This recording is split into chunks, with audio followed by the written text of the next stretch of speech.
महाराज की जय। श्री स्वामी श्री लालदास जी महाराज की जय। समस्त सुंदर साथ की जय। वंदो सतगुरु चरण को, करु धनि प्रेम प्रणाम।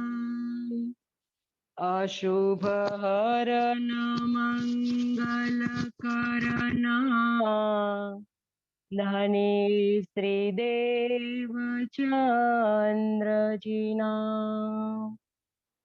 श्री प्राणनाथ निज मूलपति, श्री महराज सुनाम। तेज कुंवरि श्यामा युगल को, पल पल करु प्रणाम। पल पल करु प्रणाम। चर्चा प्रारंभ होत है, सुनो साथ चित दे। भजो श्री राज श्यामा श्री प्राणनाथ, सखी जीवन मारो ये। श्री महामति कहे साथ जी, भया चर्चा का बखत। अब तुम सुनियो चित दे, लाल आगे आए बैठे इन तखत। लाल आगे आए बैठे इन तखत।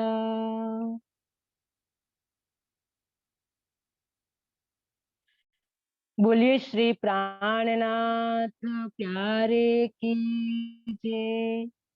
आत्म संबंधी राजी महाराज के लाडले एवं प्यारे सुंदर साथ जी, आपके चरणों में मेरा कोटि कोटि प्रणाम।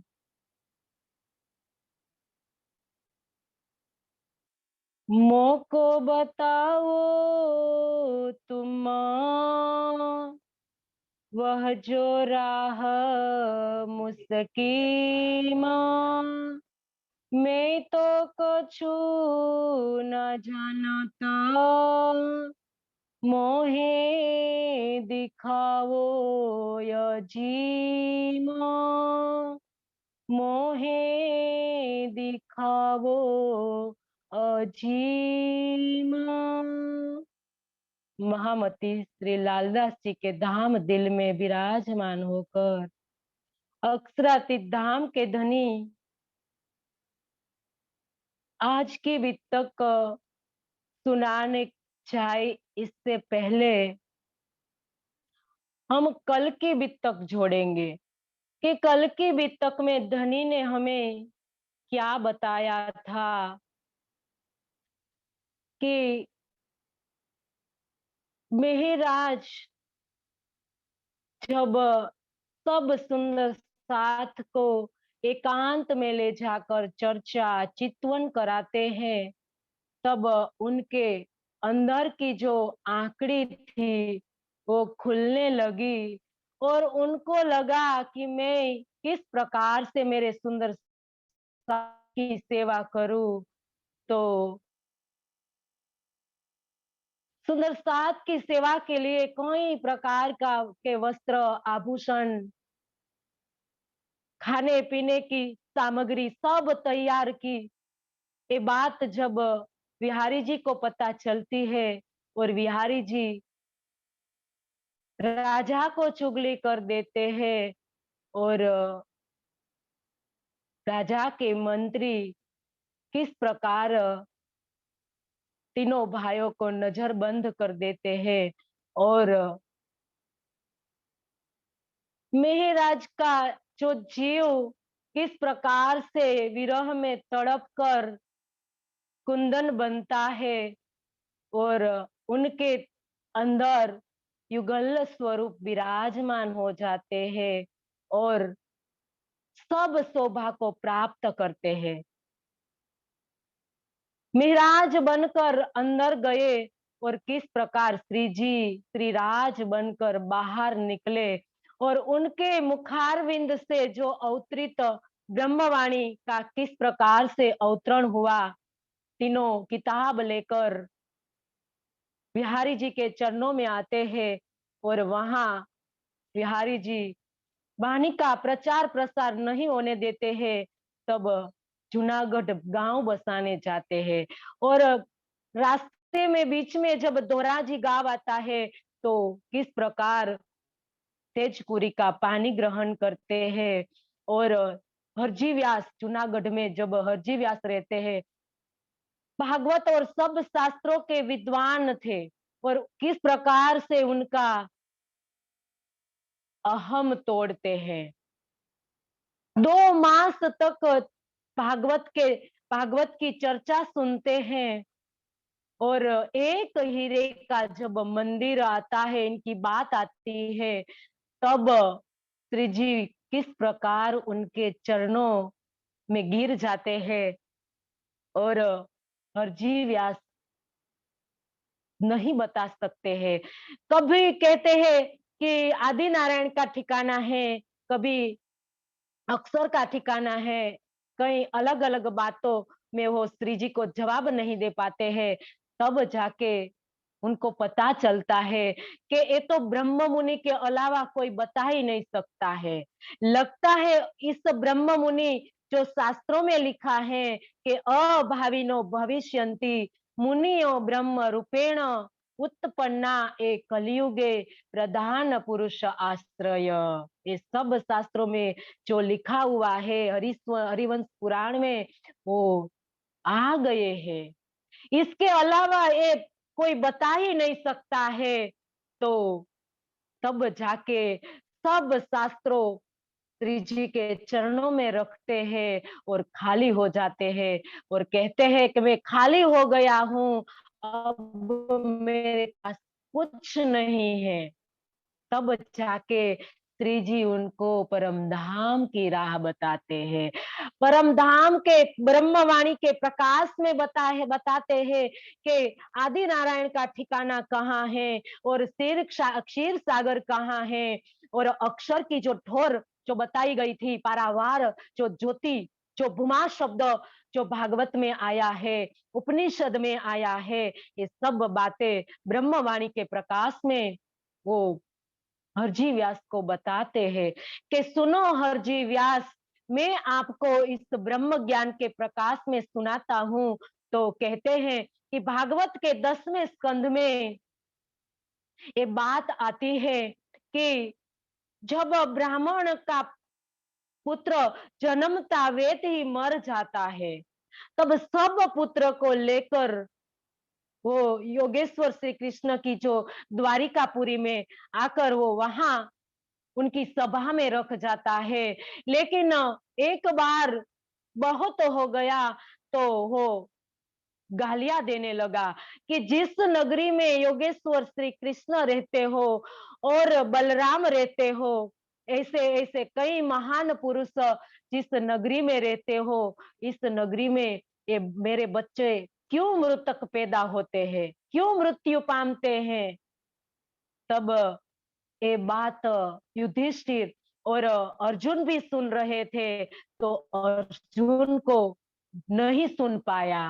वो कहने लगा कि हे ब्राह्मण देवता जब आपके पुत्र की जन्म होने वाली हो तब आप मुझे बुला के ले जाना। तब ब्राह्मण देवता के कहने पर अर्जुन जाते हैं और चारों ओर अपनी बाणों की घेरा कर देते हैं जहां से हवा भी नहीं प्रवेश कर सकती है। लेकिन जब बालक का जन्म होता है तब मृतक पैदा होता है। और उनने पहले प्रतिज्ञा ली थी कि हे ब्राह्मण देवता, मैं आपको अपने बच्चे को जो नहीं बचा पाऊंगा, तो मैं अग्नि में मेरा अग्नि स्नान करूंगा, तब आत्महत्या कर लूंगा। तब कहाँ मृतक पैदा होता है। तब फिर से ब्राह्मण सुनाने लगा।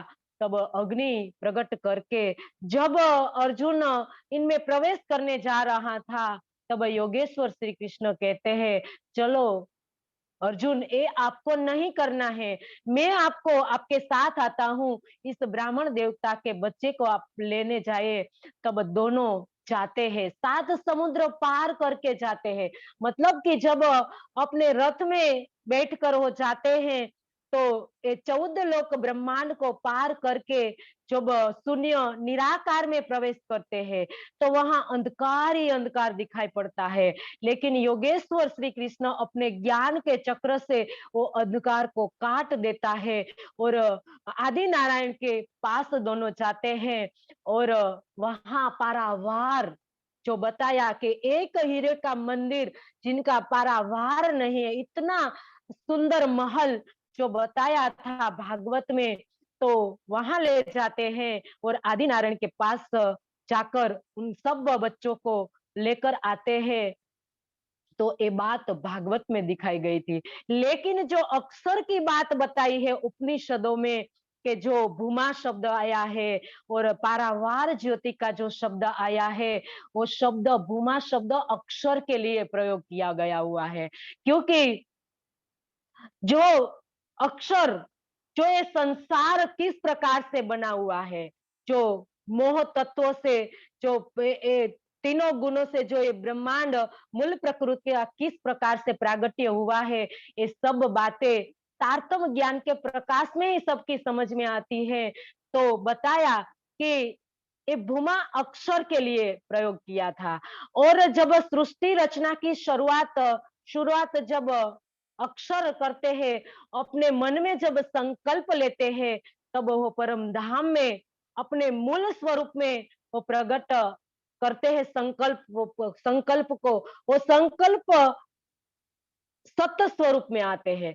सत्य स्वरूप में से होते हुए जब सबलिक में चिदानंद लहरी, और चिदानंद लहरी में से सुमंगला पुरुष, जो अव्याकृत अक्षर के मन का स्वरूप अव्याकृत, अव्याकृत के महाकारण में जो सुमंगला पुरुष व्यक्त है, और सबलिक में जो सुमंगला चिदानंद लहरी अव्यक्त है, और सूक्ष्म में किसमें है, सबलिक के सूक्ष्म में चिदानंद लहरी है, वो अव्यक्त है। इनका व्यक्त स्वरूप सुमंगला पुरुष, और सुमंगला पुरुष सपने में दिख रहा है कि मैं मोह सागर में गया हूं, और इनका प्रतिबिंब रूप, इनका सापनिक रूप जो ओम कहलाता है। क्योंकि जब हम सपना देखते हैं, सुंदर साथ जी यहाँ समझना होगा कि जब हम सपना देखते हैं, तब हम हमारे मन की तरंगों से हमारा एक और तन प्रकट होता है। तो उस तन का नाम क्या होता है सुंदर साथ जी? हमारा जो स्थूल तन का नाम होता है, वो तो हमारे सापनिक तन का नाम होता है।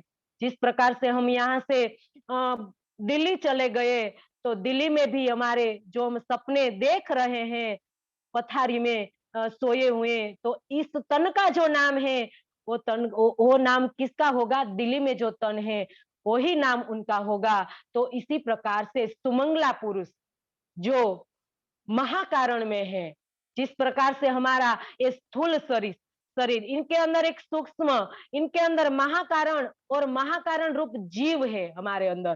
तो महाकारण रूप जीव का नाम सूक्ष्म का जो नाम होता है, तो उनका नाम पड़ता है। तो उसी प्रकार से अव्याकृत अक्षर के मन का स्वरूप, इनके महाकारण में जो सुमंगला पुरुष है, और सुमंगला पुरुष के स्थूल अव्याकृत का जो स्थूल है, वो ओम है। तो ओम जो नाम पड़ता है, जो सापनिक जो रूप है, उनका नाम ओम है सुंदर साथ जी। इसीलिए जो आदि नारायण को ओम कहा गया है, ईश्वर कहा गया है। इसीलिए तो वेद का प्रतिपाद जो है ओम है।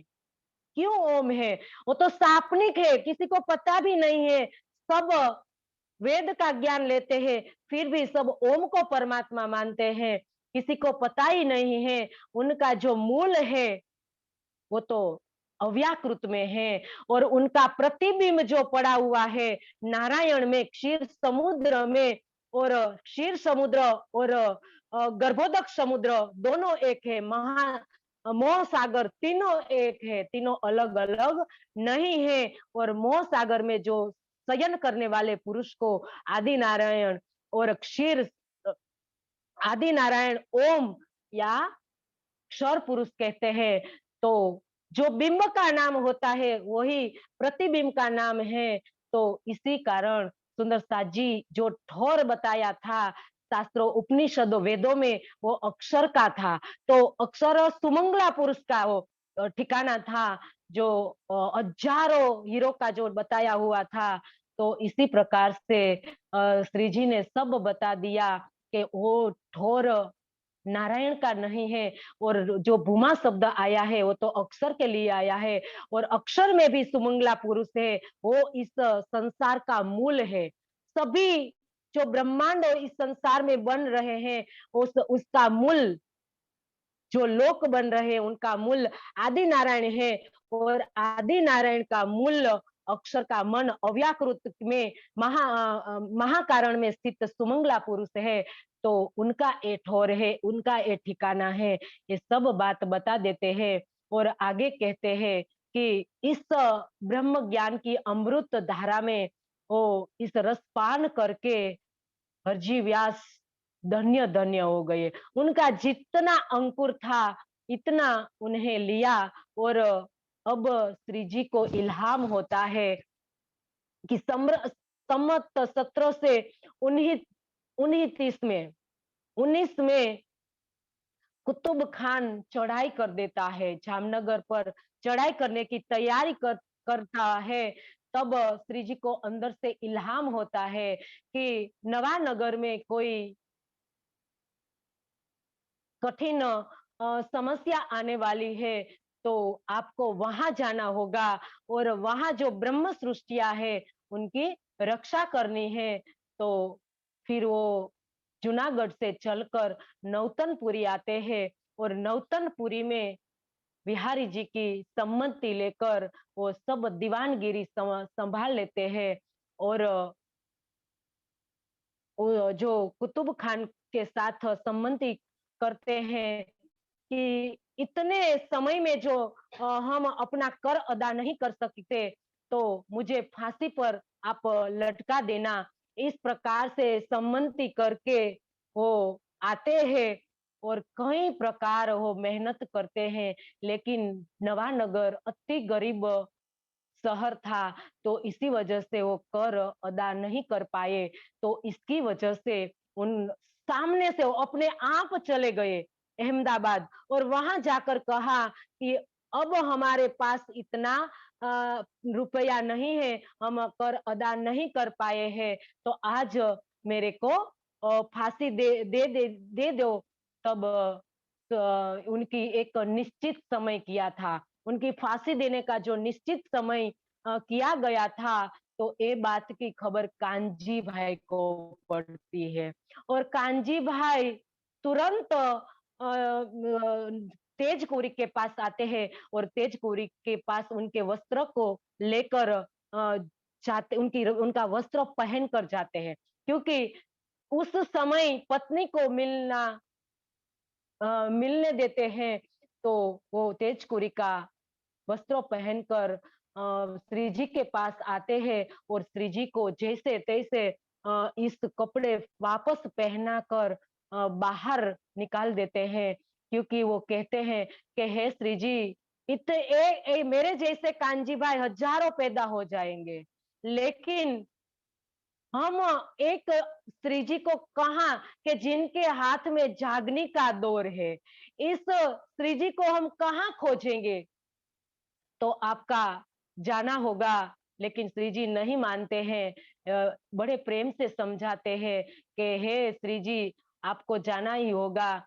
तब श्री जी जाने के लिए तैयार होते हैं, लेकिन वो भी सोचते हैं कि मैं किस प्रकार से मैं मेरे सुंदर साथ को कष्ट में रख के चला जाऊं। लेकिन जाना कांजी भाई ने बहुत आग्रह किया, तो उनकी बात मानकर वो चले जाते हैं। तब कहते हैं कि मैं 3 युद्ध कीधा फरी फरी, पछे गत मत मारी हरी, लेवस पोताने करी, ए है माया। कि मैं 3 युद्ध तो माया के सामने जीत गई, लेकिन आज जो चौथे युद्ध में मैं जीत कर हार गई। आज मेरे प्राणों से भी प्यारे मेरे सुंदर साथ को मैं जेल में डालकर मैं वापस आ गई। तो आज मैं हे धनी इनको स्त्री जी के हे सुंदर साथ जी, आप इन माया को हल्की मत गिनो। आज मैं 3 बार उनके सामने जीत गई। जब पहली बार सदगुरु ने प्रणाम नहीं स्वीकार किया, तो तब भी जीत गई। और दूसरी बेर जब फूलबाई का त्याग करने का हुआ, तब भी जीत गई। और तीसरी बार जब हफ्ता में भी मैं माया के सामने जीत गई, लेकिन आज मैं मेरे सुंदर साथ के सामने मैं हार गई। इन माया ने मुझे हरा दिया। तो कि 3 युद्ध किया मैंने फरी फरी, पछे गत मत मारी हरी, लेवस पोताने करी। तो इन माया है, इन माया में जो हम बैठे हैं, क्योंकि इन जो माया कई प्रकार से अपने हथियार लेकर आ जाती है और हमें हरा देती है। तो सुंदर साथ जी धनी हमें कह रहे हैं कि हे सुंदर साथ जी, जिस तन में धाम धनी विराजमान है, उनको भी माया ने छोड़ा नहीं है। आज हम इन इन इसके अंदर बैठे हुए हैं, तो हमें वाकिफ करा रहे हैं कि हे सुंदर साथ जी, आप सावचेत हो जाइए, इस माया से आप सावचेत होकर बैठिए। कई प्रकार से हथियार लेकर अंदर आ जाती है, पता ही नहीं चलता है। और एक जो सुंदर साथ हमारे कांजी भाई बताया कि संसार के लिए तो सब कोई अपना शरीर, और परिवार के लिए तो सब कोई बलिदान करता है, लेकिन जो दूसरों के कल्याण के लिए जो बलिदान करता है, क्योंकि प्रेम और समर्पण की भाषा मौन होती है। ये है हमारे श्री जी, ये है हमारे कांजी भाई, जो हमारा निजानंद संप्रदाय का जो पाया, जो उनकी बुनियाद है। कैसी थी हमारी निजानंद संप्रदाय की बुनियाद? ये है हमारी बुनियाद, जो प्रेम और समर्पण के नींव पर खड़ी है, वो ऐसी थी। और साबित कर दिया कि परिवार और अपने शरीर के लिए तो सब समर्पित न्योछावर होते हैं, लेकिन जब दूसरों के लिए, दूसरों के कल्याण के लिए, मानवता के कल्याण के लिए जब हम अपना न्योछावर करते हैं, तो ये तो कोई विरला ही होता है। तो सुंदर साथ जी आज धनी ने बताया कि कांज अब श्री जी सीधे कहाँ जाते हैं? दीप बंदर जाते हैं। और कांजी भाई अब जेल में कई दिनों हो गए हैं, तो अब उनकी बड़ी बड़ी दाढ़ी भी हो गई है, और आज उनकी फांसी का समय है। और उनको बाहर निकालते हैं तो बिल्कुल फकीर जैसे लगते हैं। तो फांसी पे चढ़ाने की तैयारी कर रहे हैं, तब कांजी भाई अपनी ओजस्वी वाणी में बोलते हैं कि हे मुसलमानों, कट्टर के शरीयत पालने वाले हे मुसलमानों, आप भोली भोली जनता पर कितना जुल्म सितम गुजारते हो, लेकिन जब कयामत के समय में खुदा ताला जब न्याय के तख्त पर बैठेंगे, तब आप सबको प्रायश्चित की अग्नि में जलना पड़ेगा और आपको न्याय देना पड़ेगा। कयामत की बात सुनकर और उनके मुखारविंद में से कुरान की कई आयतें भी उतर गई। तो ये सब बात सुनकर सभी दरबार में सन्नाटा छा गया और कयामत की बात तो कोई मुसलमान सुन ही नहीं सकते हैं। उनका दिल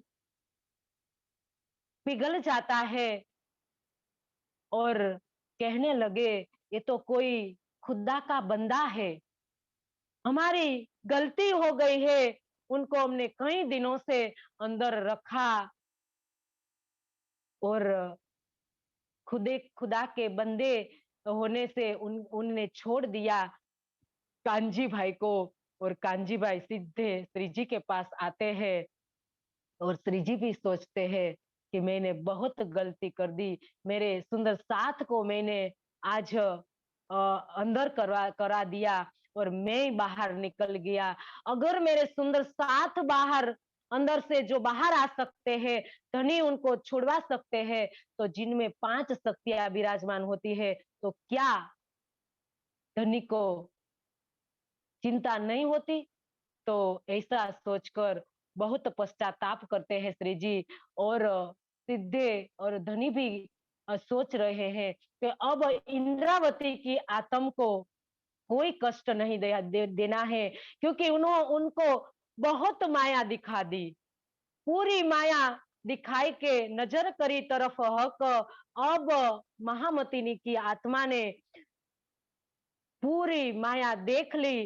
अब सब सुंदर साथ की जागने का कार्य अपने हाथ में ले लिया और सीधे कहाँ आगे आए, तो सीधे दीप बंदर आते हैं और दीप बंदर आते हैं। इस पहले इस प्रकरण में, इस पूर्व के प्रकरण में 3 सृष्टि की जो बात बताई है सुंदर साथ जी, कि इस संसार में 3 सृष्टि है, जीव सृष्टि, ब्रह्म सृष्टि और ईश्वरीय सृष्टि। और तीनों का अलग अलग ठिकाना है, धाम है तीनों का अलग अलग, और तीनों अलग अलग धाम से आई है। तो वेदों में कहा है उनको जीव, ईश्वरी और ब्रह्म, और कुरान में इनको आम, खास और खासल खास कहा है। और इनको जो परमहंसों की जो वाणी में कहा है उनको जीव, हंस और परमहंस कहा है संतों की वाणी में। तो इस प्रकार से तीनों सृष्टियां इस संसार में आई है कि जीव सृष्टि का घर है शून्य निराकार, तो वो शून्य निराकार से आई है। वो अपना उनका परमात्मा आदि नारायण समझती है और ईश्वरीय सृष्टि अक्षरधाम से आई है और उनका परमात्मा अक्षर है और ईश्वरीय इसके बाद ब्रह्म सृष्टिया। तो ब्रह्म सृष्टि परम धाम दिव्य ब्रह्मपुर धाम से आई हुई है और से अजीम लाहुत से आई हुई है और इनका ठिकाना परम धाम है और इनका जो प्रियतम है वो पार ब्रह्म है। तो इसी प्रकार से तीनों सृष्टियां अलग अलग इस संसार में अपनी रहनी बनाएंगे और अपनी रहनी के अनुसार उसकी करने के अनुसार अब इस संसार में ब्रह्म ज्ञान आया है, तो इसके आधार पर अखंड विश्व को प्राप्त करेंगे उनके जीव। ब्रह्म सृष्टि तो परम धाम ही जाएंगी, लेकिन जो जीव पर बैठी हुई है उसका जीव उन इसकी करने के अनुसार अलग अलग विश्व में वो अखंड हो जाएंगे। तो इस प्रकार से इस प्रकरण में बताया है। अब श्री जी दीप बंदर आते हैं और दीप बंदर में जयराम भाई कंसारा रहते हैं, सीधा इनके घर आते हैं। तो श्री जी को देख कर एक गुरु भ्राता के नाते, उनका दोनों का जो नाता है वो गुरु भ्राता का है, क्योंकि दोनों ने सदगुरु श्री देवचंद्र जी के पास से उनने तारतम लिया था। तो गुरु भ्राता के नाते के अनुसार वो उनका सत्कार करते हैं कि कहो महाराज क्यों आना हुआ। क्या कहा? कहो महाराज क्यों आना हुआ। तब जवाब दिया श्री जी ने, हम आए हैं तुम्हारे काज। किसको कह रहे हैं? सुंदर साथ जी। ये बितक छठे दिन में की है। जयराम भाई कंसारा चौथे दिन में, जो 5वें दिन की वितक में जयराम भाई कंसारा ने अपनी जागनी कर ली। अब तो हम छठे दिन में, हमारे लिए ये वितक है। हमें धनी पूछ रहे हैं कि मैं तुम्हारे कारण आया हूं इस ब्रह्मांड में, इस ब्रह्मवाणी को लेकर तुम्हारी आत्मा की जागृति करने के लिए मैं आया हूं। हमको भेजा है हक ने, हुक्म दिया है श्री राज। इस ब्रह्मवाणी जो हुक्म का जो स्वरूप है, तो हमें कह रही है पल पल के हे आत्म, तू याद कर तुम्हारे निज घर को, तुम्हारे मूल स्वरूप को, तुम्हारे निज घर, निज प्रियतम को याद कर। तो याद कराने के लिए मैं आया हूं। इस ब्रह्मवाणी आज हमें कह रही है, ए मूल स्वरूप है आपने जाको कहिए परयात। माए मूल स्वरूप है आपने जाको कहिए परयात। सो परयात माले यके विलसिए संग खस।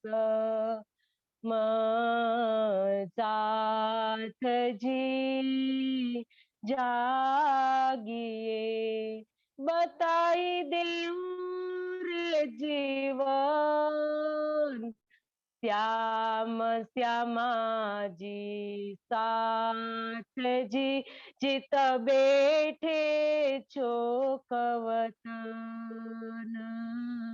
साथ जी जागिए याद करो सोई साइत, जो हंस ने मांग्या खेल। सो खेल खुशहाली ले यके उठो कीजे करो के साथ जी जागिए। सुंदर साथ जी, आज आज इस ब्रह्मवाणी के माध्यम से धाम के धनी हमारी आत्मा को जागृत करने के लिए आज याद करा रहे हैं कि हे सुंदर साथ जी, आज जागृत हो जाओ। मेरे सियाने इंद्रावती कहे, तुम मेरे सियाने सुंदर साथ जी, उठ खड़े रहो जागो। पांव पकड़ कहे इंद्रावती, उठ खड़े रहो जागो। तुम सियाने मेरे साथ जी, तुम सियाने मेरे साथ जी, जिन रहो विशेष लागो। पांव पकड़ कहे इंद्रावती, उठ खड़े रहो जागो। तुम सियाने मेरे साथ जी। क्या कह रहे हैं इंद्रावती? है हम सब सुंदर साथ को, सुंदर साथ जी ये जयराम भाई कंसारा की बितक नहीं है, ये हम सब हमारी बितक है। इंद्रावती हम सब सुंदर साथ को बड़े प्यार से समझा रही है। तुम सियाने हो, ये मेरे परमधाम की आत्मा हो, तुम वचिक्षण हो, तुम वीर हो, तुम जागृत हो जाओ, क्योंकि ये ठिकाना सोने का नहीं है। तुम जागृत हो जाओ। तुमने कब तारतम लिया था, याद करो, तुमने कब तारतम लिया था। आज कितने साल हो गए तारतम लिए हुए। धनी बता रहे हैं कि हे सुंदर साथ जी, अब सोने का समय नहीं है, अब जागृत हो जाओ। बताते हैं धनी यहाँ कि तुम कितने साल हुए तारतम लिए हुए, कौन साथ तुम काढ़िया, कितने साथ सुंदर साथ को तुमने राह दिखाई और अपनी आत्मा की जागृति के लिए तुमने क्या किया। धनी हमें कह रहे हैं कि तुम साथी श्री देवचंद्र जी को याद करो, तुमने तारतम किसने दिया है, क्या है ये तारतम। नूर रोशनी भी ना लाई, इस तारतम की गरिमा भी तुमने नहीं समझी, जो खुद धाम के धनी ने आकर इस ब्रह्मांड में हमें तारतम दिया, और उस धाम के धनी की गरिमा को भी आपने नहीं समझा। अगर आपने समझा होता तो बताया कि नूर रोशनी भी ना ले आई, जिनको तारतम देने के लिए खुद धाम के धनी आए हो। तो जिस घर में लाइटें जलती है तो पता चलता है उनके झरोखे में से कि उनके घर में लाइट जल रही है। तो जिसके अंदर तारतम का प्रकाश होता है, तो इनकी रेहनी में दिखाई देता है। बताया धनी ने कि आपने जो तारतम लिया है उनका कितना आचरण किया, कौन सुंदर साथ को राह दिखाई, और कितनी देर चितवन किया, और कितनी देर वाणी मंथन किया, और अपने लिए अपना निज स्वरूप की कितनी पहचान की, और अपने धनी की कितनी पहचान की। अगर पहचान की होती तो अपने अंदर रहनी बनी होती, नूर रोशनी ना ले आई। ये हमें कह रहे धनी कि अगर हमने सही में तारतम जो आचरण में लिया होता है तो हमारे अंदर आज पूर्ण रूप से हमें धनी की पहचान कर ली होती है। और बताया कि अगर आज छठे दिन में धनी हमें जागो और जगाओ का जो कॉल कहकर गए थे, पांचवें दिन में धनी ने कहा था कि हे परम धाम की ब्रह्म सृष्टिया, मैं पांचवें दिन में तुम 12,000 को जाहिर की थी, आज छठे दिन में तुम 12,000 को मिलकर मुझे एक अकेले मुझको जाहिर करना है। तो क्या हमें इस जागनी की दौर पर हम कितने आगे बढ़े, इस जागने के मिशन में हमने क्या साथ दिया, जागने अभियान में हमारा कितना योगदान है। धनी हमें आज पूछ रहे हैं कि हे सुंदर साथ जी, इस वित्त को आज तुम 400 बरस से सुनते आए हो, पांचवें दिन में करुणा सखी ने तो उनकी जातमा को जागृत कर दिया, अपनी सब भूल मान ली। लेकिन हम कब मानेंगे अपनी भूल, हम कब स्वीकार करेंगे कि हाँ धनी, हम भूल गए थे इन माया में, पता ही नहीं चला। आज 400 बरस हो गए इस बितक को सुनते सुनते, न जाने कितने तन धारण किए होंगे, और आज पूरी बानी खुल गई, सब बातें धनी ने जाहिर कर दी। फिर भी हमारा एक ही क्वेश्चन होता है कि हमारा चितवन नहीं लगता है। क्यों नहीं लगता है सुंदर साथ जी? तारतम तो हमने 400 बरस से लिया हुआ है। अपने आप को पूछना होगा, हमें सब सुंदर साथ को हमें आप को पूछना होगा कि क्यों नहीं लगता है, क्या है हमारी गलती, क्या है हमारे अंदर अवगुण, हमें धनी क्यों नहीं दिखाई देते हैं। ये वितक सुंदर साथ जी, हमारी वितक है। इस छठे दिन में किसी को कहने की जरूरत नहीं है, धनी हमें ही कह रहे हैं। वितक के एक एक घटनाक्रम हमारे लिए है, जिसको जगना है, सही अर्थ में जिसको जगना है, इनके लिए है वितक है। परंपरा में नहीं सुनाई जा रही है वितक सुंदर सा जी, और सुननी भी नहीं चाहिए, क्योंकि ये वितक पूरा दर्द से भरी हुई है। आज धनी 400 बरस से पुकार कर रहे हैं हमारी आत्मा को जागृत करने के लिए। तो बताया धनी ने यहाँ कि यो वचन खनन के श्री जी ने कहे बेसुमार, कबलो कासा कुटेगा, कबलो हथौड़ा एरन, कबलो घर में बैठेगा, आई सिर पर कयामत रोशन। किसको कह रहे हैं धनी कि कब तक इस माया में रहोगे और रहकर खुआर होवेंगे। इस माया कभी किसी की हुई नहीं और कभी किसी की होगी नहीं, हुई नहीं और होगी भी नहीं। तो कब तक इस माया में आप खुआर होंगे। ए मुदार 14 तपक तो अब होते है नाश। ये 14 लोक ब्रह्मांड मुर्दार है। क्या करोगे राज करने करके? सोई मोमिन जानियो जो उड़ावे 14 तबक।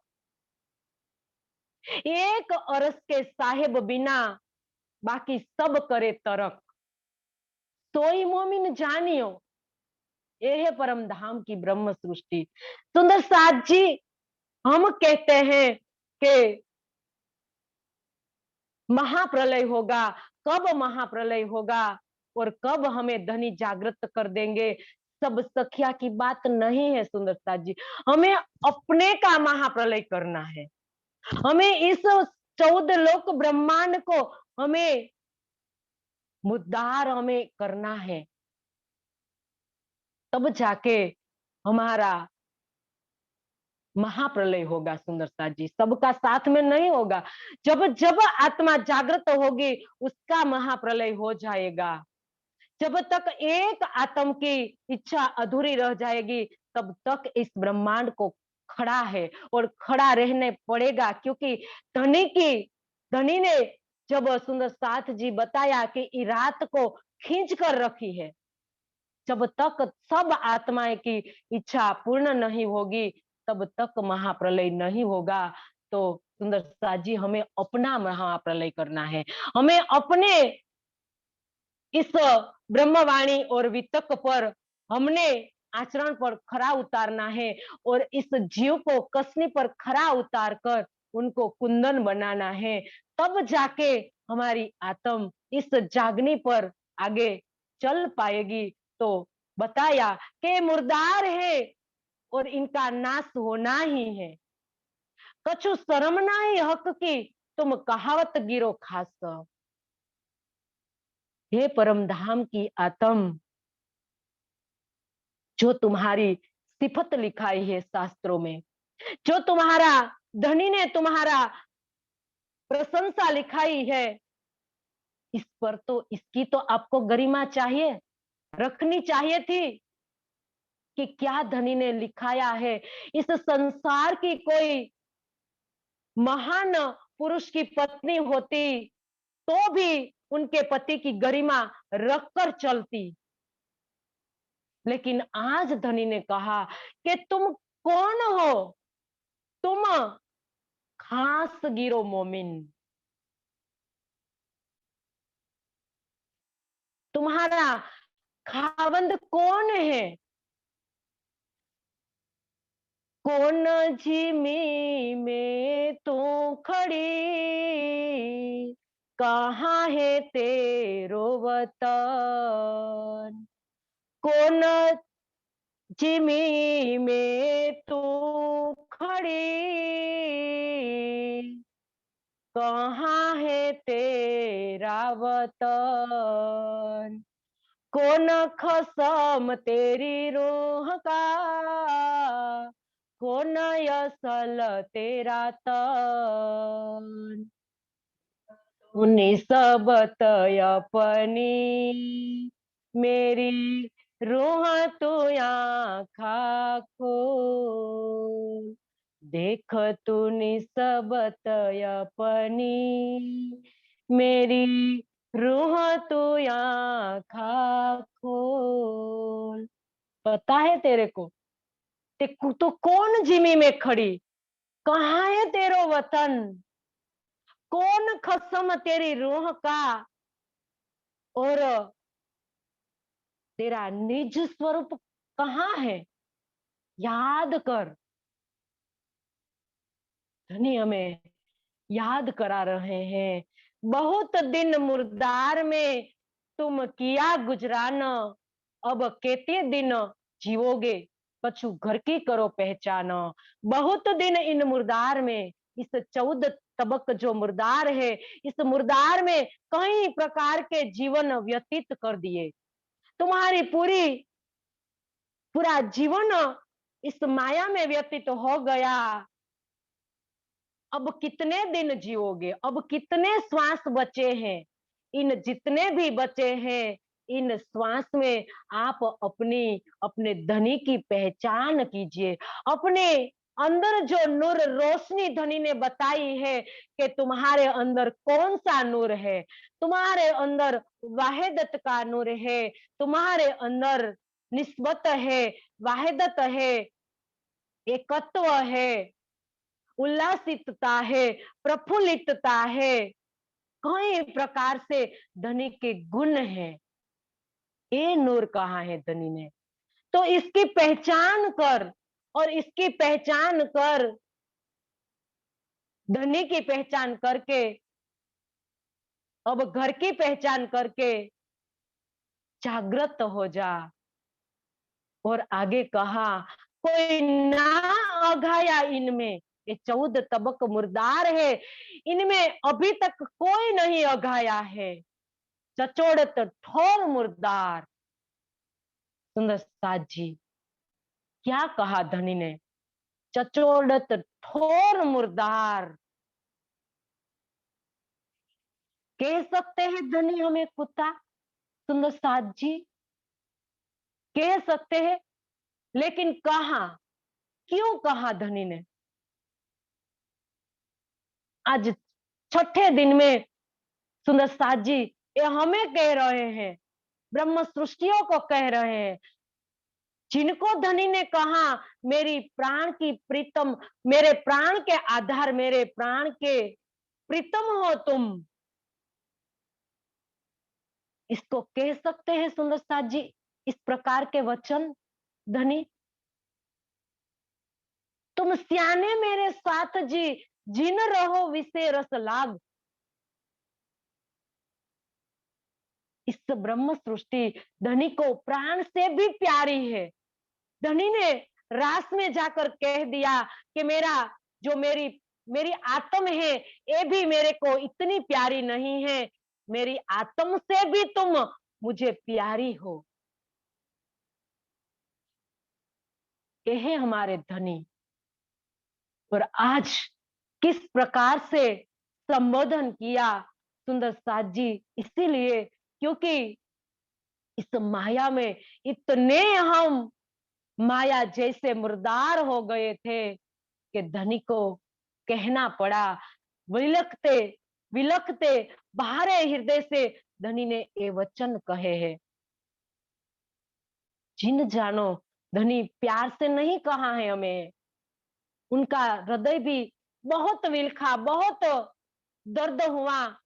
इसके बाद धनी ने ये वचन हमें कहा कि जो कुत्ता होता है ये अपने मुख में हड्डी लेकर वो चुसता है, और उनके अंदर से अंदर उनके दाढ़ में से जो खून बहता है, और अपना खून चूसकर वो खुश होता है, और उनको लगता है कि हड्डी में से आ रहा है। तो इसी प्रकार से हे परम धाम की ब्रह्मात्माओं, इस संसार के सुख इसी भांति है। इनमें हमें लगता है कि हमें सुख मिलता है, लेकिन नहीं, ऋषि मुनि संतों चक्रवर्ती राजाओं ने साबित कर दिया, अयाति ऋषि, सौभरी ऋषि, वो अयाति राजा कई प्रकार अपने पुत्रों का आयु लेकर इस संसार में सुख भोगे, लेकिन बताया कि न भोगात भोग मुनिवत, इन भोग को कोई नहीं भोगता है, भोग हमें भोगता है। तो इसी प्रकार से बताया कि संसार में कोई सुख नहीं है, लेकिन हम अपने अंदर अपनी आयु गवा रहे हैं और हमें लग रहा है कि हमें सुख मिल रहा है, लेकिन यहाँ इसमें कहीं को अपि सुखी ना, शास्त्रों में भी बताया, कहीं ना को अपि सुखी ना, इस संसार में कोई सुखी नहीं है।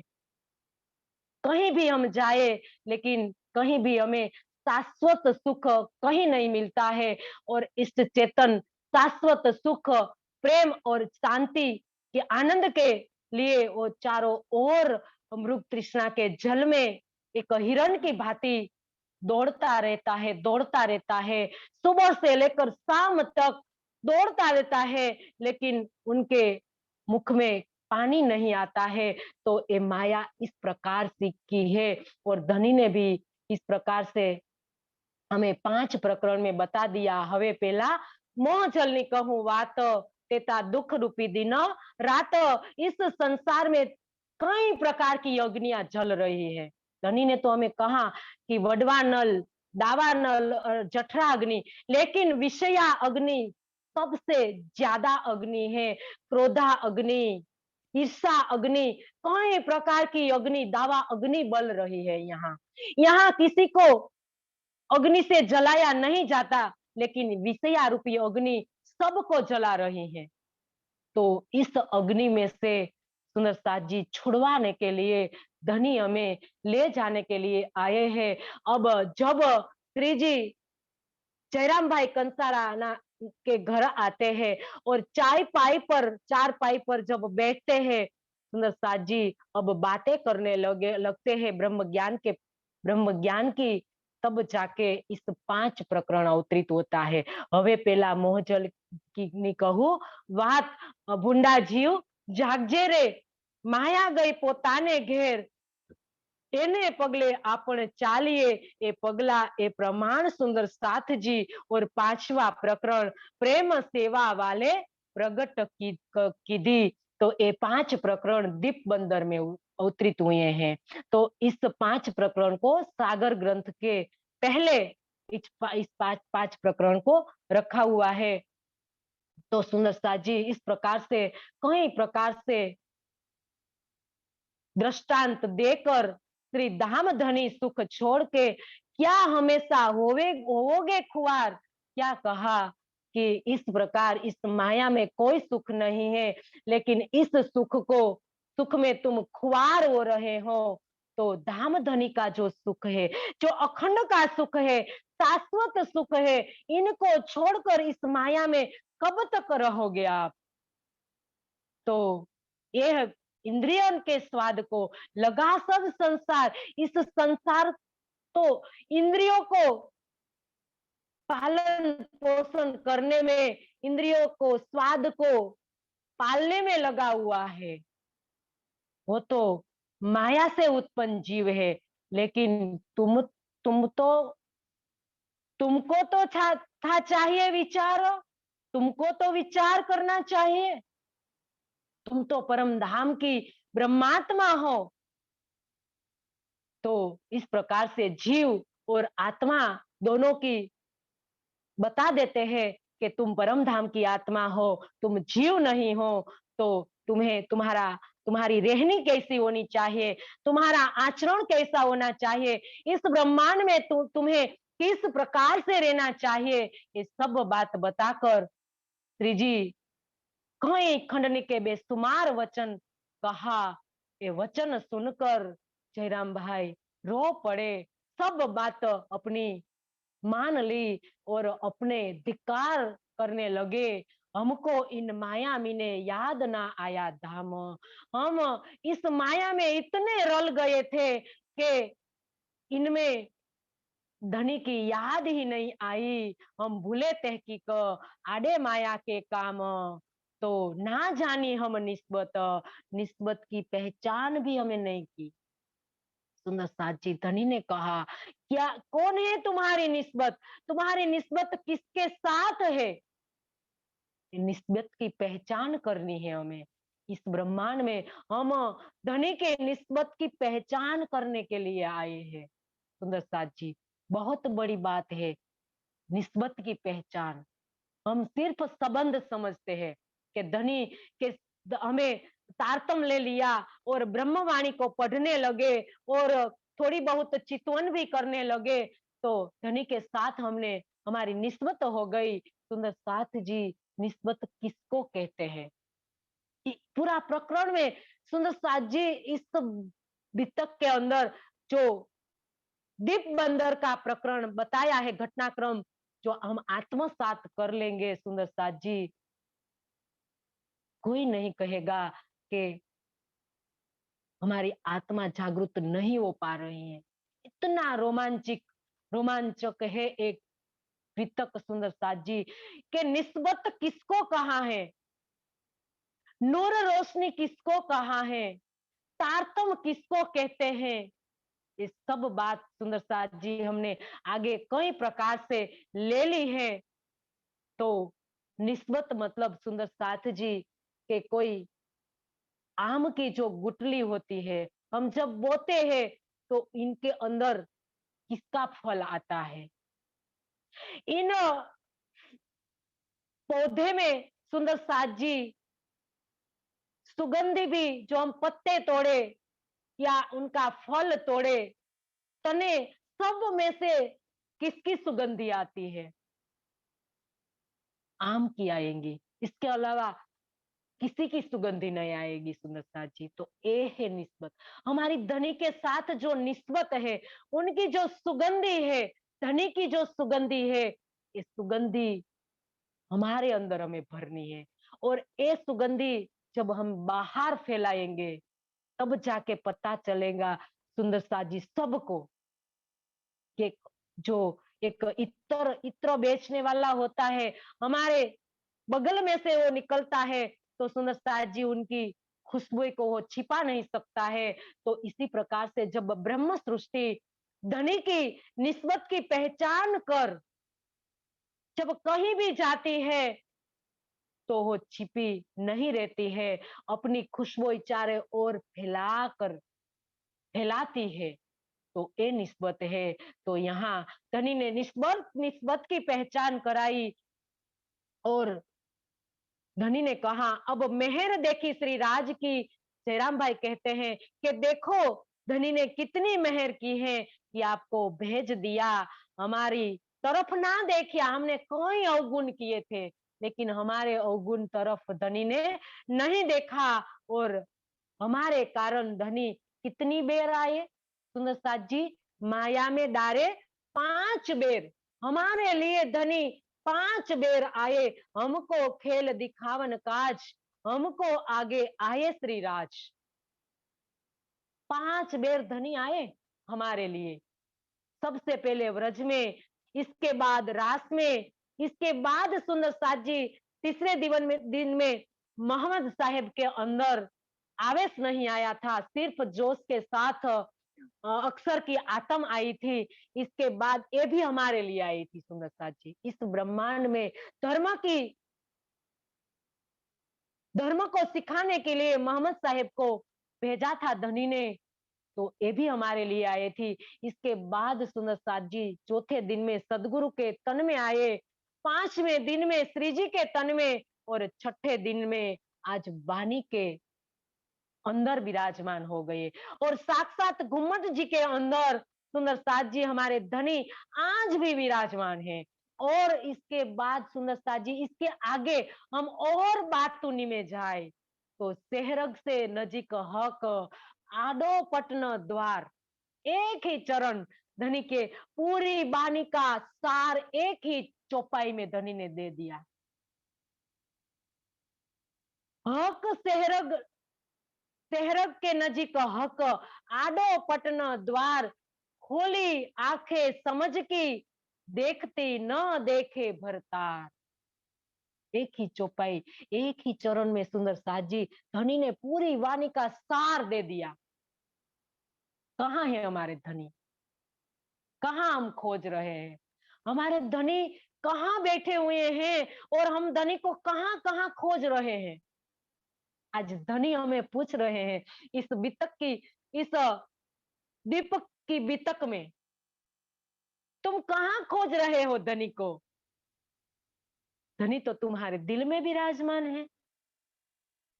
तो सुंदर साथ जी इस प्रकार से कई खंडने के वचन कहे और कई प्रकार से परम धाम की चर्चा सुनाई। तो सब उनके घर के सुंदर साथ श्री जी के चरणों में आया और श्री जी के चरणों में प्रणाम करके सबने तारतम लिया और रसोई का किया आदर। रसोई अपने हाथों से बनाई और धनी को खिलाई और इसके बाद प्रेम से धनी को भोजन आरोगाया और कहा कि अब प्रसाद सबों ने लेके करे पोषण की अरज। अब कहा के हे श्री जी आप थोड़ी देर आराम करिए। क्या कहा धनी ने, सुंदर साथ जी हमें कह रहे हैं हम नहीं आए पौधने। सुंदर साथ जी आज हम इस ब्रह्मवाणी को लेकर क्या कर रहे हैं, आराम कर रहे हैं। आराम हमारा विषय नहीं है सुंदर साथ जी। आज हमने एक मंत्र बना लिया है कि मोमिन करे आराम। आराम करने के लिए आए हैं हम इस ब्रह्मांड में। सुंदर साथ जी धनी ने कहा कि हम नहीं आए पौधने, हमारी तो और गरज। सुंदर साथ जी आज हम हुक्म के सहारे बैठ जाते हैं कि जब धनी का हुक्म होगा तब हम करेंगे, जब धनी का अब हुक्म नहीं है तो हम नहीं करेंगे। तो सुंदर साथ जी जब हम संसार के कार्य करने जाते हैं तब हम धनी के हुक्म पर छोड़ते हैं सुंदर साथ जी हम ऐसे ही चल देते हैं, कभी किसी की राह नहीं देखते हैं हम, कब शुभ मुहूर्त की भी राह हम नहीं देखते हैं। हम जब हम व्यवहार के कार्यों में जाते हैं, संसार के कार्यों में जाते हैं, तब हम कुछ देखते हैं कि अब ध्वनि का हुक्म होगा तो जाएंगे। आज हम क्या कहते हैं, जब वाणी को पधराना होता है, पढ़ना होता है, चितवन करना होता है, मंथन करना होता है, तब हम क्या करते हैं, सुंदर कहते हैं कि धनी का हुक्म होगा तब होगा। कहीं जाना होता है तो भी हम धनी के हुक्म पर छोड़ देते हैं। लेकिन धनी ने कहा जब जागी हक इल में, जब भूली तब लग नाही दोष, लेकिन जब जागी हक इल में तब भूली तब सिर अफसोस। मोमिन हुक्म के सिर दोष न दे बैठ सके मोमिन। जो परम धाम की खासल खास ब्रह्म सृष्टि है वो कभी हुक्म के सिर दोष देकर नहीं बैठेंगी, वो तो करती जाएंगी, लगी रहेंगी। सुंदर साथ जी वो परम धाम की ब्रह्म सृष्टि है और इसको परम धाम की ब्रह्म सृष्टि कहते हैं कि अपने प्रबल पुरुषार्थ करेगी, अपने धनी को की पहचान करने की, अपनी आत्मा की आत्मा को जागृत करने की वो प्रबल पुरुषार्थ करेगी, नियमित चितवन करेगी, नियमित स्वाध्याय करेगी और आत्मचिंतन करेंगी। वो परम धाम की ये ब्रह्म सृष्टिया की निशानी है।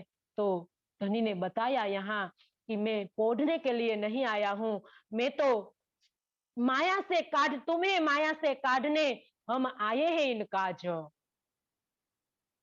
तुमको इस माया में से हम आए हैं इतने काज, ब्रह्म सृष्टि लेने घर धाम।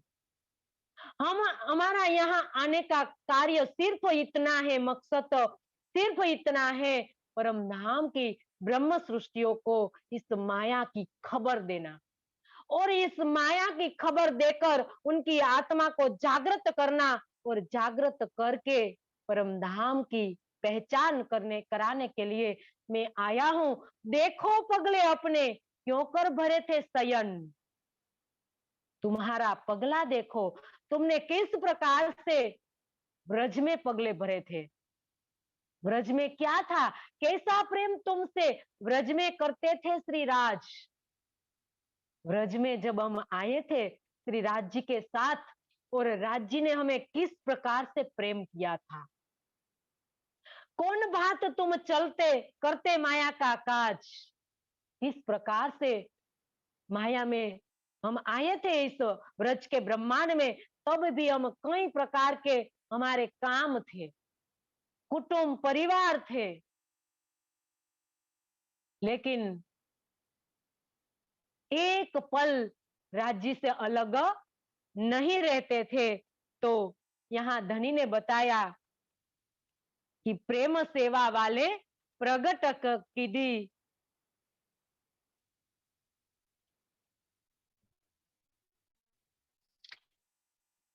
ब्रजतणी आवार निस दिन वाला जी सोवा तो राम त करता जाय रे, खीण मात्र जो अलगा थઈએ तो विछुड़ो खीण ना खमाय रे, माहो माहे विचार ज करता વાત જ કરતા એ હરે, આતમ સહુની एक ज दिसे जूझवी दिसे देह रे। किस प्रकार से तुम व्रज में आए थे तो एक पल बालाजी से अलग नहीं होती थी, वो अपने काम में अपना काम नहीं होता था, काम में भी बालाजी होते थे, और जब गया चराने के लिए वो वन जाते थे तब एक खिन हम उनसे अलग नहीं हो पाते थे। तो किस प्रकार से तुम व्रज में बालाजी का विरह किया था, बालाजी को प्रेम किया था, और किस प्रकार से बालाजी ने आपको प्रेम किया था। याद करो व्रज के इस अपनी चाल को, अपने पगले को आप याद करो, किस प्रकार से आपने व्रज में पगले भरे थे। तो याद कराया और कहा कोई ना लगता तुमको इन माया का नेम। जब व्रज में आए थे तब एक भी माया का नियम तुमको नहीं लगा था। रास में कहा न, आनंदे रोता रमिए ताको कहिए लक्षण प्रेम, आनंदे रोते रमिए। जब प्रेम में, धनी के प्रेम में हम डूब जाएंगे, ब्रह्मानंद रस में हम डूब जाएंगे, तब कोई नियम नहीं होते हैं। प्रेम प्रेम में कोई नियम नहीं होते हैं। और इस पगला तुमने व्रज में भरे थे, कोई माया का नियम तुमको नहीं लगता था, और रहो सदा छके जोश में, अष्ट पहर 64 घड़ी तुम किस प्रकार से धनी के इश्क में डूबी रहती थी, और फिर तुम किस प्रकार से रास में आए। रास में भी तुम गोपदवत संसार को किया था, कि एक गाय का बछड़ा होता है, उनके जो खुर होते हैं, और खुर रखने से जब गड्ढा बनता है और उनमें कितना पानी समा सकता है, तो इनके उल्लंघने में कितनी देर लगती है। तो इस बहुसागर को तुम गोपदवत संसार समझकर उल्लंघ गए, व्रज में से तुम रास में चले गए, तब तो तुमको माया ने कुछ नहीं किया।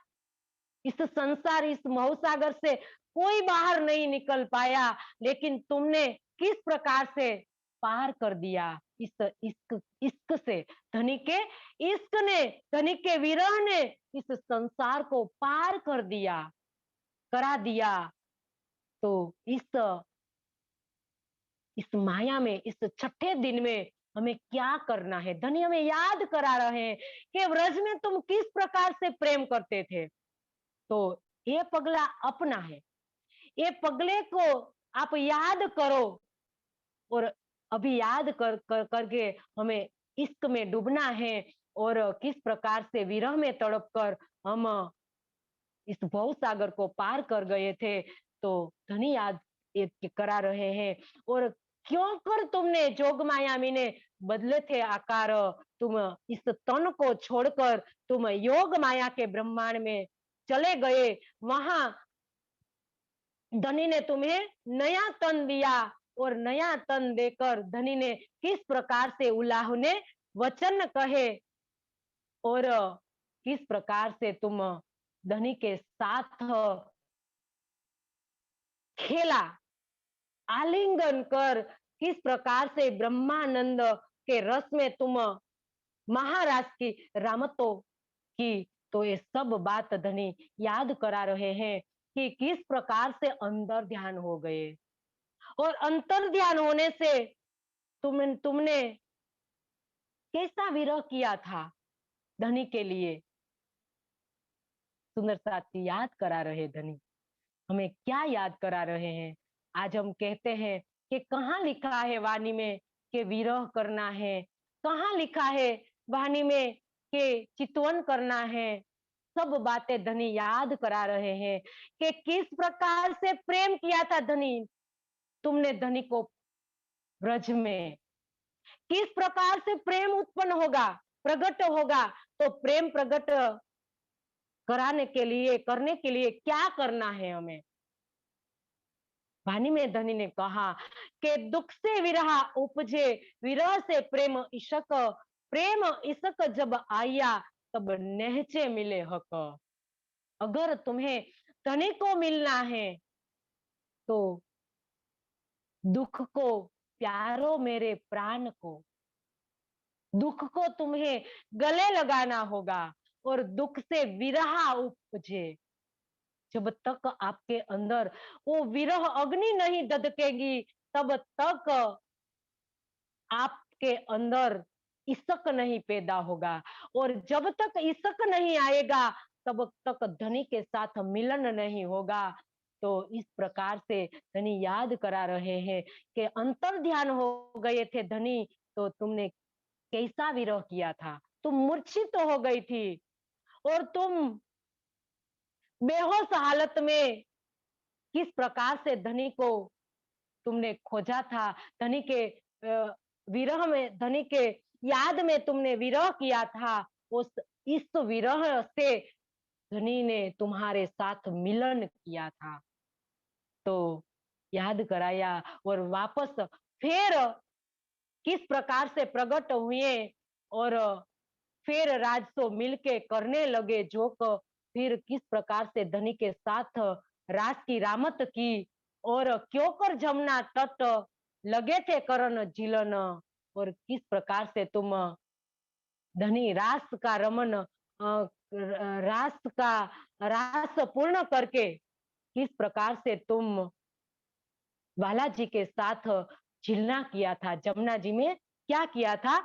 झिलना किया था। सब मिलकर अनिहारी झिलन रंग सोहामणा रे, अनिहारी झिलण रंग सोहामणा रे, आपण झिलसु वालाजीने साथ, रामत रमीन घेरे आविया, काई पूरण थयो रंगरास।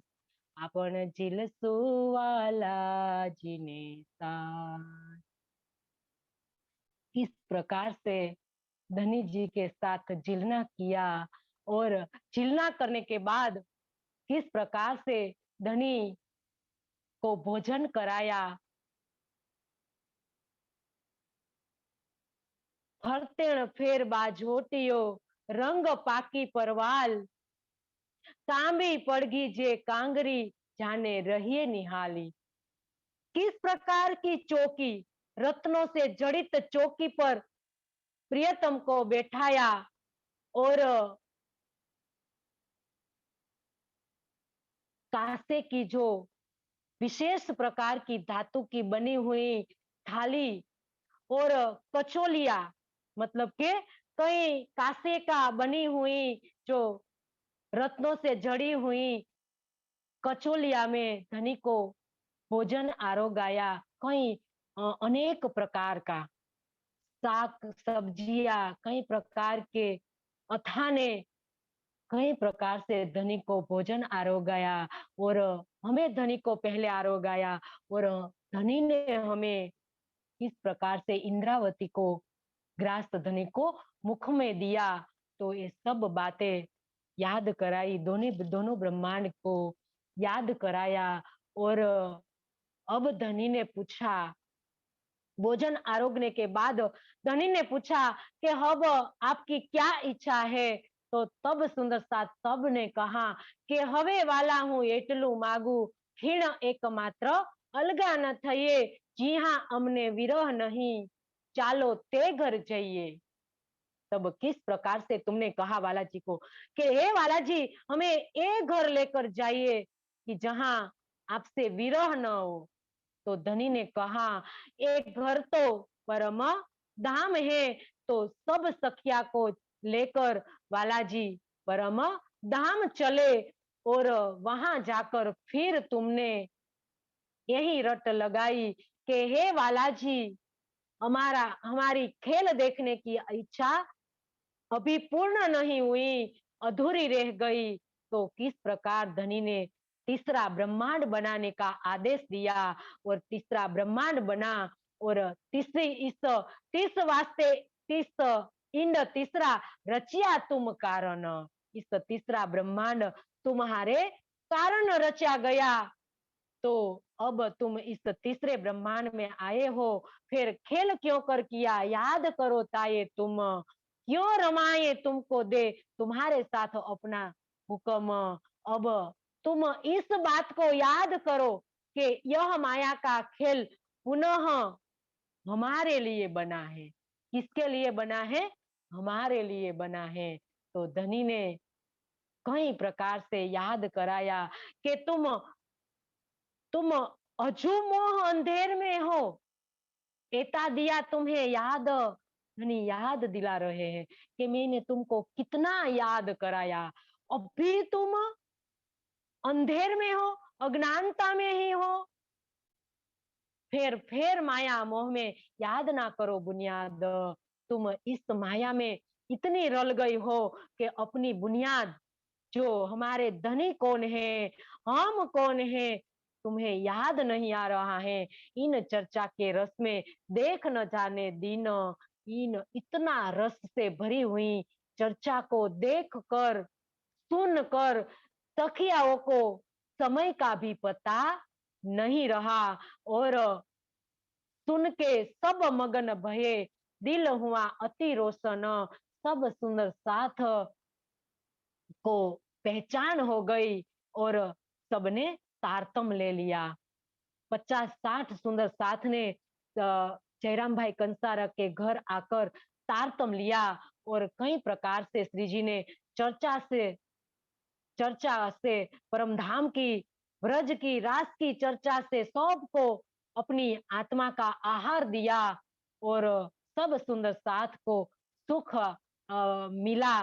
ता समय साथ जी साथ की सिफत कही न जाया मुख, सम्मत 1722 दीप पधारे श्री राज, 2 बरस तहां रहे। कितने बरस रहे? 1722 में आए थे, 2 बरस दीप बंदर रहे और अब बड़ा शोर पड़ा शहर में, आवत सब सुनने। अब नित्याने चर्चा करने लगे, 2 बरस से चर्चा हो रही है और पहले जयराम भाई के घर, और कई प्रकार से शहर में से अलग अलग मोहल्ले से सुंदर साथ सुनने के लिए आते हैं। तो पूरा शहर में शोर पड़ गया। और जो कथा बांचने वाले जो थे,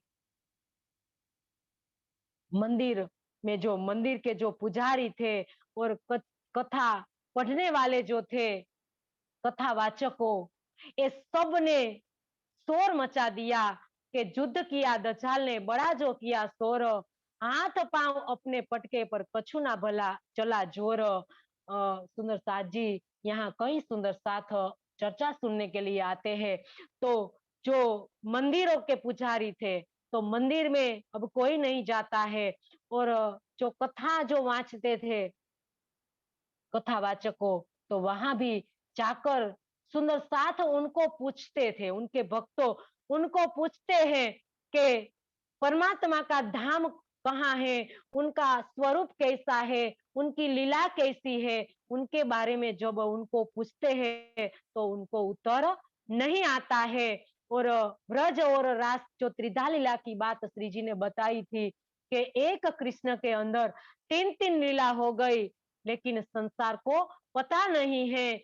तो इस प्रकार से जो कथावाचकों है उनको पूछते हैं तो उनको उत्तर नहीं आता है, तो शोर करने लगते हैं। वो वो सब एक मीटिंग बुलाते हैं और उनमें निर्णय लेते हैं कि अब हमें क्या करना है। तब वो विचार करते हुए ये विचार करते हैं कि ये जो हमारे शहर में जो संत आए हैं वो देवी देवता की निंदा करते हैं, और यहाँ के जो राजा पुर्तगालिन है उनको कोई कहे कि हमारे जो हिंदू है उनका जो देवी देवता है उनकी ये निंदा करते हैं, तो ये बात कोई राजा को पहुंचाए। तो राजा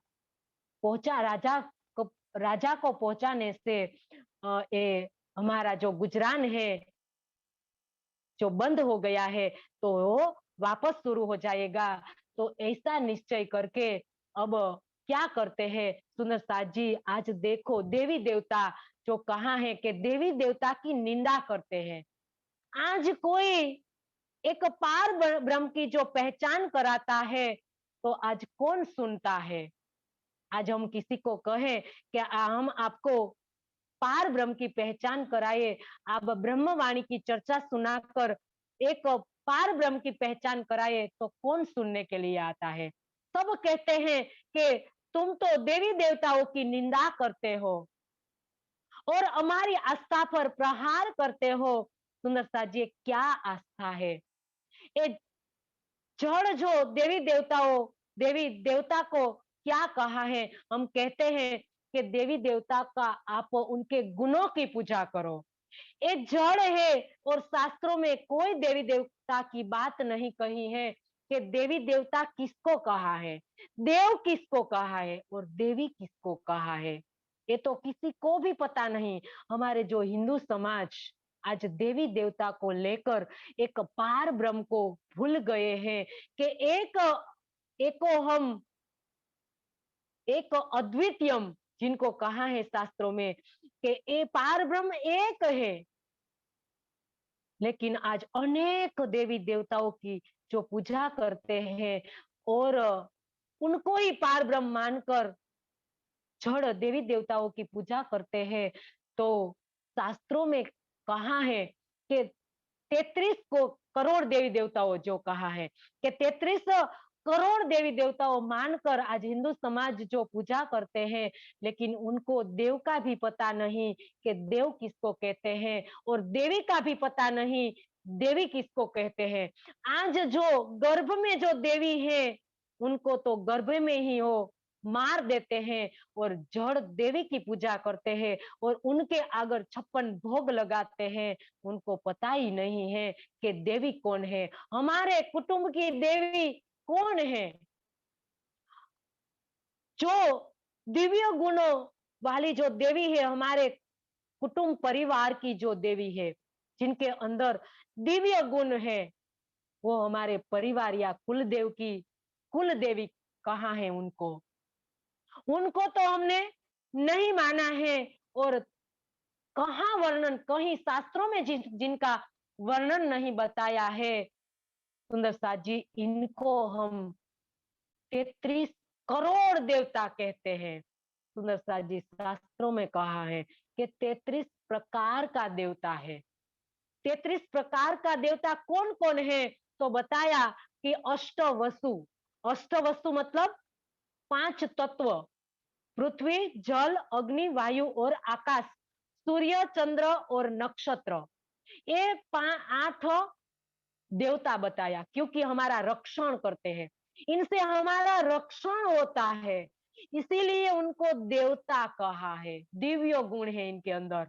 इसके बाद द्वादश आदित्य, 12 वर्ष के 12 महीना, जिनसे हमारी आयु खत्म होती है, तो इसके लिए उनको 12, 8, 8 और 12, 20 और 11 रुद्र। जब हमारी आयु खत्म होती है और जब मृत्यु होती है, तब हमारे अंदर जो 10 प्राण और 11वां जो मन होता है, 5 ज्ञानेंद्रिय, 5 कर्मेंद्रिय, उनको 10 प्राण कहा है। 10 प्राण और 11वां हमारा मन, यानी कि प्राण जो होता है, तो 11 हमारे अंदर से जब प्राण चला जाता है, तब सब रोने लगते हैं। तो सबको रुलाने के कारण उनको एकादश रुद्र कहा है। ये सबको रुलाते हैं, तो इसीलिए उनको 11 रुद्र कहा है। तो 21, 31 हुआ, 20 और 11, 31, 31 देवता और 32वां सुंदर साथ जी यज्ञ, के जिनको प्रजापत कहा है, जिनको सुंदर साथ जी आज हम कर रहे, यज्ञ कर रहे, ज्ञान यज्ञ कर रहे हैं। हमारे अंतस्करण रूपी कुंड में हम इस ब्रह्मवाणी की आहुति दे रहे हैं, तो इसको ब्रह्म यज्ञ कहते हैं। तो ये देवता है 32वां यज्ञ और 33वां विद्युत ऐश्वर्य, जिनको इंद्र कहा है। विद्युत, आज लाइट जो चली जाती है सुंदर साथ जी, तो आज क्या होता है? तो विद्युत मतलब इंद्र, इंद्र मतलब ऐश्वर्य। संसार में ये विद्युत से ऐश्वर्य है। आज विज्ञान शक्ति है, जो विद्युत शक्ति से आज हम क्या क्या नहीं करते हैं सुंदर साथ जी। तो इनको देवता कहा है। इन 33 देवता है, जड़ देवता है। तो इनसे भी 34वां जो देवता है सुंदर साथ जी, चेतन देवता, जिनको कहा है वो सच्चिदानंद, जिनको पार ब्रह्म कहा है। इस पार ब्रह्म की तो किसी को पता नहीं है, लेकिन चल पड़े हैं 33 करोड़ देवी देवताओं को लेकर, कहीं वर्णन नहीं है सुंदर साथ जी, कोई शास्त्रों में इसके में इनका वर्णन नहीं है। इतना ही वर्णन है 33 कोटि, कोटि मतलब प्रकार। लेकिन वाम मार्गियों ने क्या कर दिया सुंदर साथ जी? 33 करोड़ देवता कर दिया। कोटि का मतलब करोड़ भी होता है और प्रकार भी होता है। तो प्रकार का देवता था, तो प्रकार का देवता तो किसी ने नहीं जानने की कोशिश की, लेकिन 33 करोड़ देवी देवताओं की बात ले ली, और इस बात में सब गुमराह हो रहे हैं। आज हम सबको कहें कि उनके गुणों की पूजा करो। आप भले 33 करोड़ देवी देवताओं को मानो, लेकिन उनके गुणों की पूजा करो, उनके चरित्रों की पूजा करो। लेकिन सब कहते हैं कि हमारी आस्था पर प्रहार हो रहा है सुंदर साथ जी। इनको आस्था नहीं कहते, इनको अनास्था कहते हैं, क्योंकि आज सत्य को हमें स्वीकार करना ही पड़ेगा। सत्य सत्य है। आज सूर्य उग गया है, तो सबके लिए सूर्य सत्य है, सबको मानना पड़ेगा। तो पार ब्रह्म सत्य है। धर्म का स्वरूप है, शाश्वत है, तो पार ब्रह्म को आज हमें मानना पड़ेगा, क्योंकि इनके हुक्म से बने हुए ये देवी देवता सब उनके हुक्म से बने हैं और उनके गुणों की पूजा करनी है हमें, उनको छोड़ना नहीं है। आज हम इनके गुणों की पूजा करें तो आज हम भी देवता बन जाए और देवता बनकर जब आज ये तमाम जो देवी देवता है ये भी ध्यान कर रहे हैं। देखो आज इनका सबका मंदिर कहाँ है? पहाड़ पर है और पहाड़ पर जाकर वो ध्यान कर रहे हैं। किसका ध्यान कर रहे हैं? आज शिव जी ले लो, आज विष्णु ले लो, ब्रह्मा जी ले लो, ब्रह्मा जी पुष्कर द्वीप में जाकर ध्यान कर रहे हैं, विष्णु झील में ध्यान कर रहे हैं, आज शिव जी कैलाश में जाकर ध्यान कर रहे हैं। तो ये सब देवी देवता सुंदर साथ जी, आज हमें सत्य को स्वीकार करना होगा। एक परमात्मा को आज हम एक परमात्मा की भक्ति करेंगे तो सबकी अनायास से भक्ति हो जाएगी। तो इस प्रकार से आज इन देवी देवताओं को लेकर कहा कि हमारे देवी देवताओं की निंदा कर रहे हैं। श्री जी आज क्या बात बता रहे थे? हैं? आज सबको इसकी आत्मा की पहचान करा रहे हैं, पार ब्रह्म की पहचान करा रहे हैं, उनके घर की पहचान करा रहे हैं। आज संसार में आज आज आप जाकर पूछो, आज 33 करोड़ देवी देवताओं को मानने वालों को पूछो, आज राजयोग या विपसना जो योग है इनको जाकर पूछो, आज जितनी भी योग पद्धतियां चल रही हैं, आज आप जाकर वहां पूछो कि परमात्मा का घर कहाँ है, परमात्मा का स्वरूप कैसा है और परमात्मा हमारी अपनी पहचान क्या है, ये सब आप जाकर पूछो, किसी के पास ये उत्तर नहीं है। आज कहीं भी आज हिंदू संप्रदाय के अंदर हजार संप्रदाय है, आज एक एक संप्रदाय के अंदर जाकर आप पूछ लो, आज कोई आपको उत्तर दे सके। सुंदर सा जी एक निजानंद दर्शन के जिसके अंदर निजानंद आया है, जिसके अंदर एक पार ब्रह्म की पहचान, आत्मा की पहचान, उनके प्रियतम की पहचान, उनके धाम की पहचान आई हुई है और खुद पार ब्रह्म ने आकर दी है।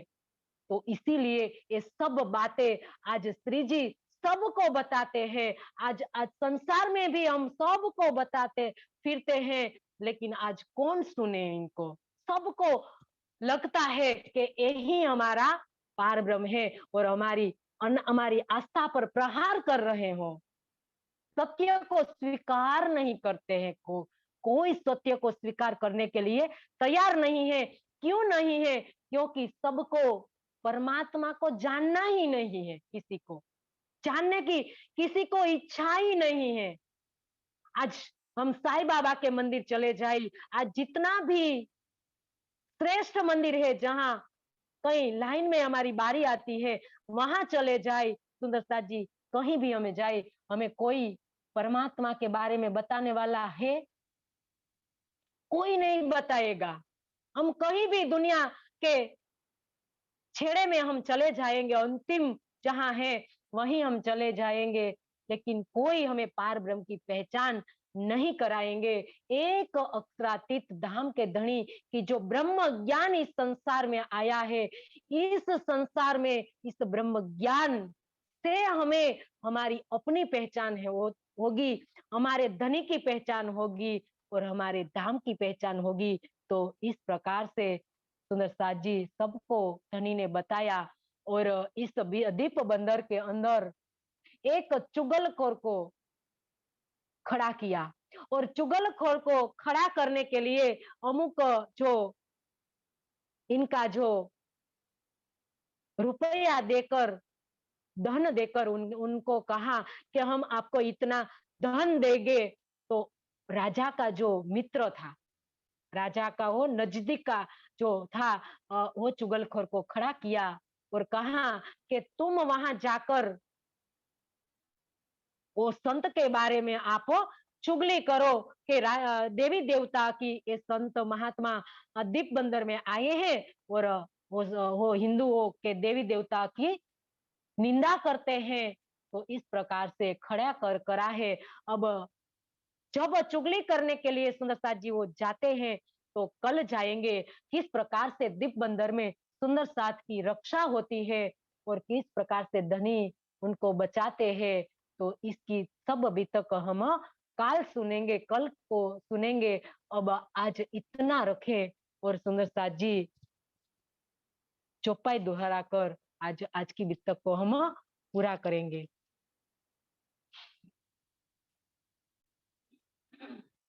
कथा वाचने के आसन तो हुए दुश्मन, श्रोता जो थे उनके तो आए देने लगे श्रवण, तो आए देने लगे श्रवण।